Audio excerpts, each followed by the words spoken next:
Hello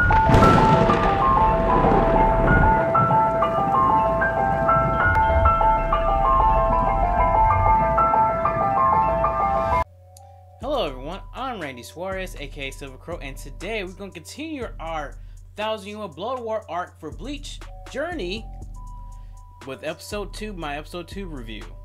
Now, if you haven't seen my first one, please watch that one before you come to this one. And you still haven't not watched episode 2 of Bleach, do not watch this review until you watch it. And now, if you don't care about spoilers, well, buckle up. Now, before I start this review, I gotta admit, the opening, I'm gonna leave a picture of the opening right here, right here, and it's nice. I always love Bleach openings. Well, besides one, but I'll talk about that some other time. But anyway, back to the review. So we'll start back where we left off in 1. When the Van der Reich, the leader for that group, basically been cut, arm came off, whole shoulder bleeding out and everything, and he's just like, hey, while Yubak's like, hey, tell me your report. I haven't got all day. And he about to tell him the report. He told him, hey, they gave him 5 days to prepare. And he's like, then he asks, are you a prophet? Are you a prophet? He's like, no. So then why are you debating war tactics? And just boom, axed him. Then he turned to Eburn, and asked, hey, I had nothing really against you, and you did a good job. You hold Ichigo, the Sub Reaper, at bay, but I just gave you a quick tip, killed him too. Now, and then one of his subordinates always was asking, it's like, before going to that, then they fast forward to Ichigo getting back to his room and telling everybody everything's fine, yada yada yada. Then Ryonosuke get a call on his phone, thought it was orders. Turns out it was a warning message saying, hey, one of us has been killed and we don't know who these people are. And he wants to say that the first lieutenant of the Squad 1 Barrett has been killed. And he's like, wait. This man been serving Girisai for ages. Like, him being killed, like, what's going on? And they literally, after that, realizing that, everybody went on to do their own thing, yada yada, and the point that Ichigo was getting kind of restless. It's like, this is not, something don't seem right, so let me go patrol.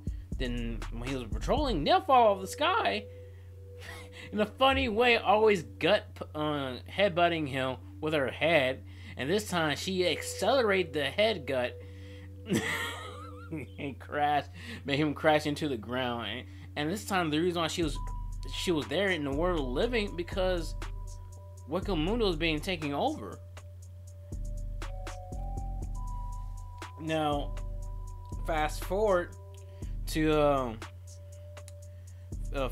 back to where Yubak was at, and one of his subordinates asked, "Are you sure you were right to kill that Iran card? He was compatible with most of our stuff."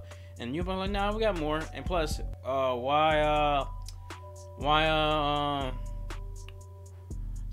why keep him? Then we got the person who's in charge anyway." And he kidnapped my baby, Tyr Halibel, in chains. That's like, no. And here's the thing: between the manga and the anime, it's the presentation. Don't get me wrong, I love the manga, and what the manga does, it helps you explore your imagination. While reading it and seeing the picture, you see it live in your mind.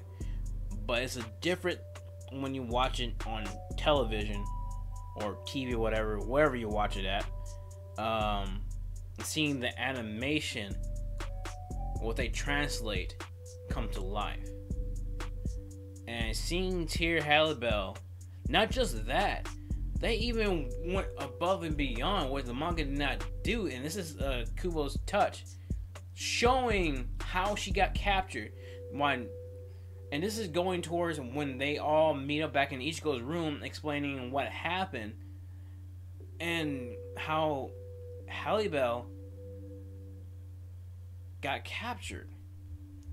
I'm like, and the animation for it, they got Yuobao look like he's flaming Jesus, and that is like, okay.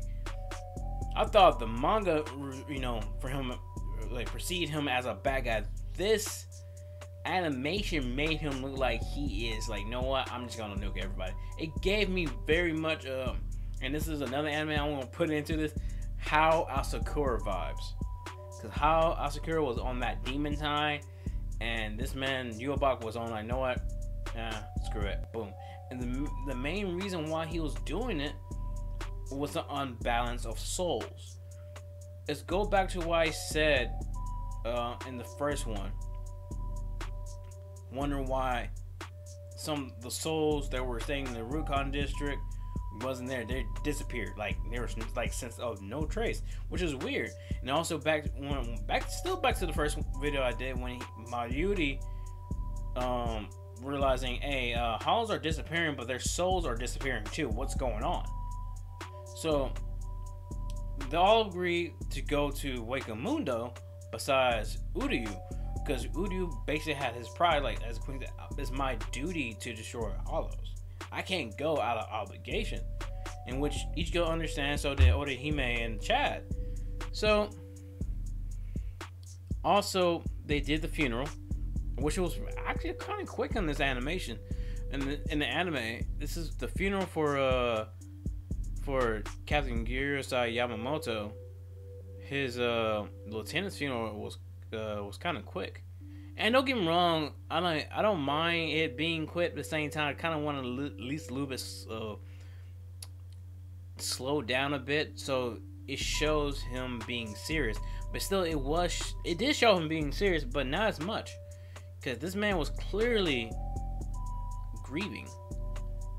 It showed that a little bit more details in the manga, but I digress. Then how they got to how Ichigo and Orihime and Chad, Nail, and Beshe got to back to Wakamundo was, of course, our homeboy Kisuke Urahara, Hat and Claws himself. So, because this man is nonchalant and don't care. That's why I like him. I related to him. I relate to Ichigo as a kid, when I was a teenager. But I relate to Kisuke Urahara as an adult. And it's weird. But then again, anyone will gladly have a hot babe Zanpakuto. But anyway, I digress.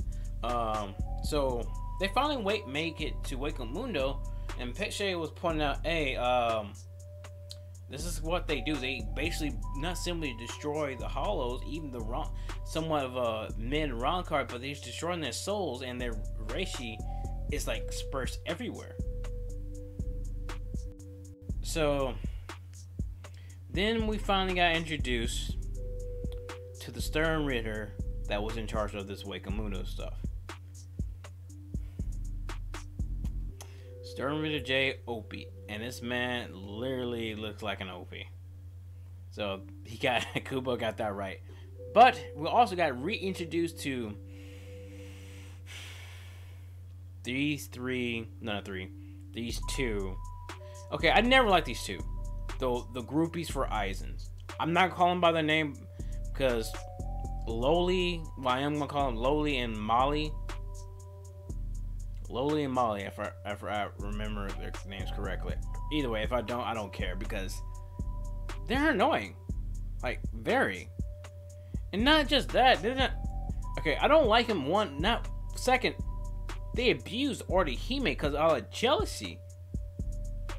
And it's like, weird groupie saying weird... Yeah!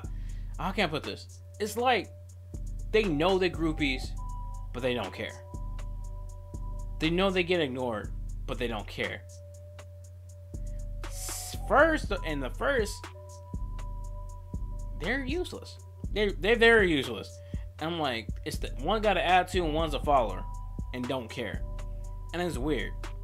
Anyway, so they get axed off kind of quick because they trying to jump that man. Oh, we're low rising followers. Like, your daddy ain't here no more. Quoting Roman Reigns, your daddy ain't here no more. Guess who's daddy? That's Stern Ritter. That Stern Ritter is your daddy. And his Yobach is his daddy. Anyway. Then they got axed off and Opie told his crew, like, hey, no, keep them alive. Others can go. Keep them alive. And but just don't hurt them too bad. And they start jumping those two. Then they got interrupted by Halle Bell's trio. Mila Rose, Susu, and not Pesce. Ipachi. Yeah, her name. And what they didn't show in the manga, what they showed in the anime, is the battle between them three versus Opie's crew. And the battle between them and Opie. Well, they cut off the beginning of the battle. Then when Ichigo finally arrives, and they did this with the same reveal who attacked the Soul Society in the first place at the same time, which I love it when they do this type of nuance. While during a captain's meeting, Mayuri said, hey, the reason why the souls are disappearing when it comes to the hollows, it's very simple. Only one group can do this, and at the same time Ichigo reached where Mila Rose, Susu, and Apache was fighting Opie, and soon as Mayuri said Quincy, it shows Ichigo arriving and looking at Opie, and Ichigo's like, oh, you dumb now. He had that look in his eye like, alright, I'm gonna fight you. So so this, and if I have to say my favorite part of this episode, ironically, it's the ending with the haiku. I always been a sucker for a good poem, but that's my second favorite. My first favorite is literally actually, yeah, my actual favorite, if I had to get into it, of this episode, ironically, let me remember, the details of the animation towards the end, actually, is literally the build up of that tension between knowing the Ichigo versus Opie. So in the next episode, like I said, I will keep doing this until this arc ends. So this is number 2, and next week is number 3. So I cannot wait. So leave a like, comment, subscribe to my channel, and leave a comment on which was your favorite part so far in episode 2. So till next time, peace out.